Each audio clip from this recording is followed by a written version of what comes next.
Video सुनने वाले सभी भाई बहन को प्रभु यीशु स्वर्गीय आशीष दे, आमीन।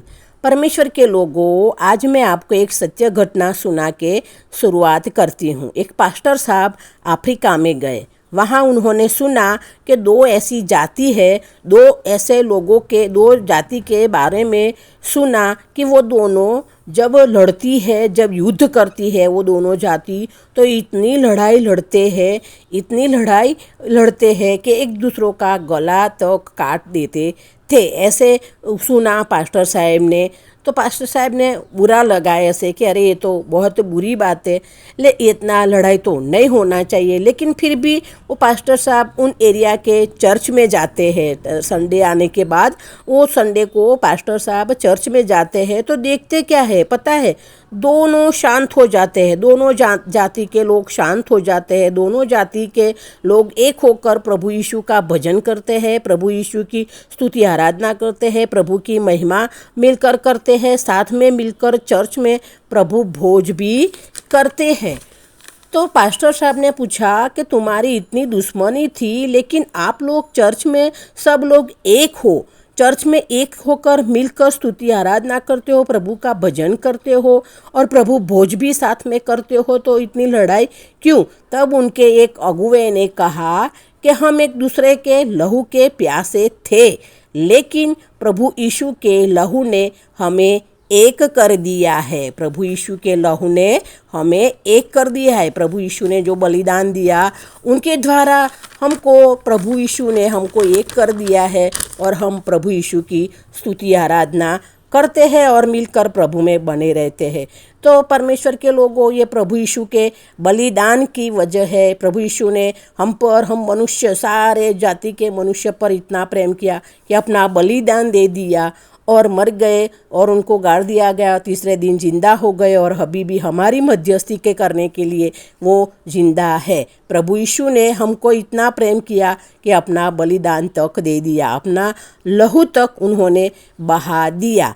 तो परमेश्वर के लोगों, यहाँ पवित्र शास्त्र बाइबल में यूहन्ना 13 अध्याय उसकी 31 से लेकर 35 आयत में, यहाँ वचन में प्रभु यीशु खुद कहते हैं, हाँ ये वचन में प्रभु यीशु खुद कहते हैं कि मैं नई आज्ञा देता हूँ कि आप एक दूसरे से प्रेम करें। ये वचन में प्रभु यीशु कहते हैं कि जैसे मैंने तुम पर प्रेम किया, मैंने आप लोगों के पर प्रेम किया, वैसे ही आप लोग एक दूसरे को प्रेम करो। अगर ऐसे ही आप लोग एक दूसरे से प्रेम करोगे तो सभी मनुष्य, सभी लोग जानेंगे कि आप मेरे यानी प्रभु यीशु के शिष्य हो और प्रभु यीशु की संतान हो। परमेश्वर के लोगों, हमें अभी से लेकर हमेशा के लिए ये प्रभु यीशु की आज्ञा मानकर हमें एक दूसरे को प्रेम करना है। हमें एक दूसरे के साथ प्रेम भाव से रहना है, मिलजुल कर रहना है, क्योंकि हम प्रभु यीशु की संतान है, प्रभु यीशु के शिष्य है। ये प्रभु का वचन अद्भुत है और अजायब है, जो हमें एक दूसरे को प्रेम करना सिखाते हैं। जैसे प्रभु यीशु ने हम पर प्रेम किया, हमारे लिए प्रभु यीशु ने बलिदान भी दे दिया, तो हमें भी एक दूसरे को प्रेम करना है। हमें एक दूसरे को प्रेम करके एक दूसरे को माफ़ करना है, एक दूसरे का ध्यान भी रखना है और एक दूसरे का सम्मान भी हमें करना है। ये हमको प्रभु यीशु ने हमको बताया है अपने वचन में। परमेश्वर के लोगों, हमें एक दूसरे से प्रेम करना है। हाँ, हमें एक दूसरे से प्रेम करना है, क्योंकि क्रिश्चियन जीवन में, हाँ ईसाई जीवन में ही एक दूसरे के प्रेम करना वो मध्य बिंदु है, केंद्र स्थान पर है। ईसाई जीवन में, क्रिश्चियन जीवन की शर्त ही यही है कि एक दूसरे को प्रेम करे, एक दूसरे को माफ़ करे, एक दूसरे का ख्याल करे और एक दूसरे का सम्मान करे। ये वचन हमें बाइबल में यूहन्ना के 13 अध्याय में बताया गया है। प्रभु यीशु यहाँ एक दूसरे को प्रेम करने की बात करते हैं। प्रभु यीशु खुद भी शिष्यों को प्रेम करते हैं। प्रभु यीशु कहते हैं कि साथ में प्रभु भोज लेना वो भी नई आज्ञा है। एक दूसरे को प्रेम करो। रोटी और द्राक्षारस ये प्रेम की निशानी है। प्रभु यीशु कहते हैं कि लव वन अनदर, ये हमारे लिए नई आज्ञा है। क्रॉस पर प्रभु यीशु ने अपना प्राण का बलिदान दिया। ये मनुष्य के प्रति प्रेम दर्शाता है।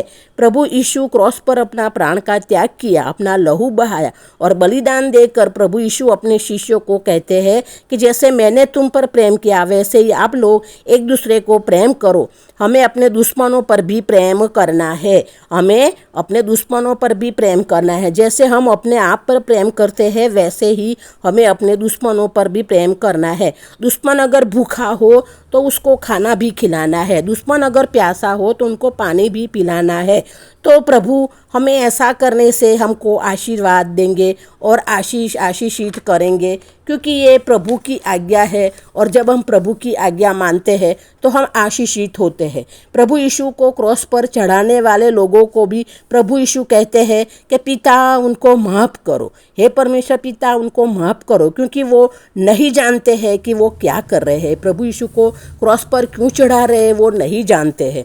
पवित्र आत्मा भी हमको प्रेम करने के लिए प्रेरित करते हैं। पवित्र आत्मा के फल है प्रेम, शांति, सहनशीलता। ऐसा करने में पवित्र आत्मा हमें मदद करते हैं। बाइबल में नीति वचन और उसका 6वां अध्याय प्रभु कहते हैं कि 7 चीज़ें जो है उनको परेशान करती है। प्रभु कहते हैं कि जो अपने भाइयों में कुसंप करवाता है उनको भी मैं धिक्कारता हूँ। प्रभु यीशु कहते हैं कि सलाह संप करवाने वाले को धन्य है, मिलकर रहने वाले को धन्य है। ये प्रभु का वचन कहते हैं।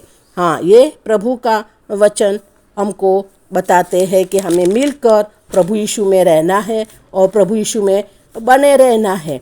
परमेश्वर के लोगों, हम एक ही प्रभु की हम एक प्रभु परमेश्वर की संतान है। जैसे हमारे शरीर के सारे अवयव मिलकर एक शरीर बनता है, वैसे हम भी मिलकर हम सब मिलकर प्रभु की संतान बनते हैं और हम संतान बने रहेंगे। एक दूसरे को हम प्रेम करेंगे, एक दूसरे को हम माफ़ करें, एक दूसरे का हम सम्मान करें, एक दूसरे का हम ख्याल करें, तो प्रभु यीशु की आज्ञा, नई आज्ञा दी है, वो हम परिपूर्ण कर रहे हैं। तो आपको पता होगा, हाँ, और बाइबल का वचन भी कहता है कि प्रभु की आज्ञा मानने से आज्ञाकारिता में भी आशीष है। तब हम प्रभु की आज्ञा मानते हैं तो हम आशीषित, हमको आशीष भी मिलती है। हमारा पृथ्वी पर का जीवन आशीषित बना रहता है और हम अनंत जीवन के वारसदार भी बनते हैं। ये प्रभु का वचन है।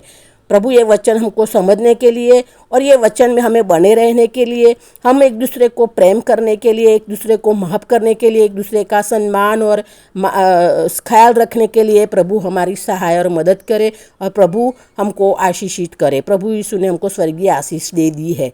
हाँ, आमीन, धन्यवाद। प्रभु यीशु की दासी वासंती।